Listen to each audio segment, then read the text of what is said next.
এতদিন পর কলেজে গিয়ে আমাদের সাথে এমনটা হবে ভাবতে পারিনি। হ্যালো সবাইকে, কেমন আছেন আপনারা? বাসা থেকে বের হবো তখনই দেখি একটা এত বড় হাতি। তারপর হাতিটাকে একটু টাকা দিলাম।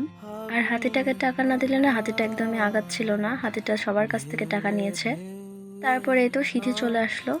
তো আমরা মেনলি সেদিন কলেজ যাচ্ছিলাম আমাদের এইচএসসি পরীক্ষার ফর্ম ফিল আপের জন্য। এরপর আমরা রিক্সায় উঠে পড়ি। আর এখানে এই যে মা আর সিঁথি কিছু কাগজপত্র আনতে গিয়েছিল দোকানে। আর দেখো আমার ব্যাগটা কত কিউট। এরপরে কলেজে এসে দেখি আমাদের কলেজের গেটটা কত সুন্দর করে ভেঙে ফেলেছে।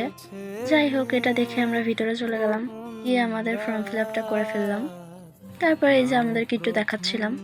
এরপর এখান থেকে আমাদেরকে যেতে হবে পড়তে। এর জন্য আমি আর সাথে একটা রিক্সা নিয়ে নিলাম।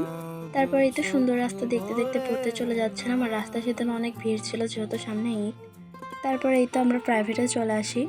পড়া শেষ করে আমি সেদিন গিয়েছিলাম ডাক্তারের কাছে। এটা ছিল পশু হাসপাতালে। আমি আমার কুকুর জন্য ওষুধ আনতে গিয়েছিলাম। সেদিনই আমার কুটু মরে গিয়েছে।